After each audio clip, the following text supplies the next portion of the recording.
नमस्कार दोस्तों, स्वागत है आप सभी का हमारे YouTube चैनल एग्जाम बार में। आज का जो टॉपिक मैं लेके आया हूँ वो है साहेल क्षेत्र। और इस टॉपिक को मैं क्यों लेके आया हूँ? इसलिए लेके आया हूँ क्योंकि साहेल या सहेल क्षेत्र में एक देश पड़ता है नाइजर। वहाँ पे अभी हाल ही में सैन्य तख्ता पलट हुआ है। और ऐसा नहीं है कि केवल नाइजर में ही हुआ है। इस टॉपिक को लाने का मेरा एक और रीज़न था कि इस क्षेत्र ने अपनी कंटिन्यूटी नहीं छोड़ी है। जैसे 2022 में इस क्षेत्र में बुर्किना फासो देश आता है, वहाँ पे सैन्य तख्ता पलट हुआ था। और वर्ष 2021 की बात करें तो माली में भी सैन्य तख्ता पलट हुआ था। तो आज के इस टॉपिक से हम देखेंगे कि इस क्षेत्र से हमारे पीटी के लिए कौन कौन से इंपॉर्टेंट पॉइंट निकल के आते हैं। तो चलिए दोस्तों, आज का वीडियो शुरू करते हैं। साहेल क्षेत्र सहारा रेगिस्तान के दक्षिणी किनारे पर अफ्रीका के सबसे चौड़े हिस्से में अफ्रीकी संक्रमण क्षेत्र पर फैला हुआ है। ये जो मैप में आप देख रहे हैं रेड कलर का जो रीजन है, इसी को हम साहेल रीजन कहते हैं। और संक्रमण अफ्रीकी संक्रमण क्षेत्र कहने का मतलब ये है कि यहाँ पे बहुत ज़्यादा गरीबी, भुखमरी आदि है। मानव विकास सूचकांक में यहाँ के देश जो है वो निचले पायदान पे आते हैं। साहेल क्षेत्र सहारा के रेगिस्तानों को दक्षिण के घास मैदानों से अलग करता है। साहेल क्षेत्र में अफ्रीका की ग्रेट ग्रीन वॉल परियोजना चलाई जा रही है, जो कि अब तक की सबसे बड़ी ग्रेट ग्रीन वॉल परियोजना होगी।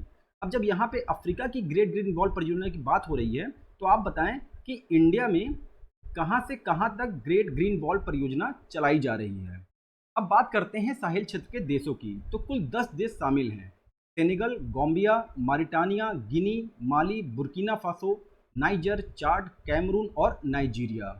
इस क्षेत्र में अलकायदा, इस्लामिक स्टेट और कई अन्य जिहादी समूहों का प्रभाव देखा जाता है, जो कि कारण रहता है सैन्य तख्ता पलट का। अब बात करते हैं नाइजर की। तो नाइजर के राष्ट्रपति मोहम्मद बैजोम को हिरासत में लेकर सैन्य तख्ता पलट कर दिया गया। और ऐसा नहीं है कि पहली बार हुआ है। फ्रांस से 1960 में जब ये आज़ाद हुआ था नाइजर, तब से लेकर अब तक 4 बार तख्ता पलट हो चुका है।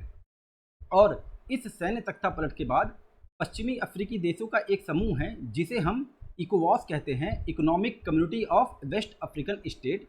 इसने क्या किया है कि इसने सभी तरीके का नाइजर पे प्रतिबंध लगा दिया है, चाहे वो वित्तीय हो, चाहे वो वाणिज्यिक हो। अब बात करें आगे, तो नाइजर विश्व के बड़े यूरेनियम उत्पादकों में से एक है। विश्व परमाणु संघ के अनुसार नाइजर यूरेनियम उत्पादन के संदर्भ में 7वें नंबर पर आता है। अगर नाइजर 7वें नंबर पे आता है तो पहले नंबर पे कौन आता है, इसको आप कमेंट सेक्शन में बताएंगे। अब आगे बात करते हैं इसके भौगोलिक स्थिति के बारे में। नाइजर जो है पश्चिमी अफ्रीका में एक लैंडलॉक कंट्री है। इसकी राजधानी नियामे है। इसकी सीमा उत्तर पूर्व में लीबिया, पूर्व में चाड, दक्षिण में नाइजीरिया, दक्षिण पश्चिम में बेनी और बुर्किना फासो, पश्चिम में माली और उत्तर पश्चिम में अल्जीरिया है। यहाँ का 80% से अधिक भूमि सहारा क्षेत्र में स्थित है। तो ये तो रही बात दोस्त नाइजर और साहिल क्षेत्र के बारे में। तो यहाँ से पीटी के पॉइंट ऑफ व्यू से कई इंपॉर्टेंट कुछ प्रश्न निकल के आते हैं। जैसे साहिल क्षेत्र में कितने देश शामिल हैं, तो 10 देश शामिल हैं।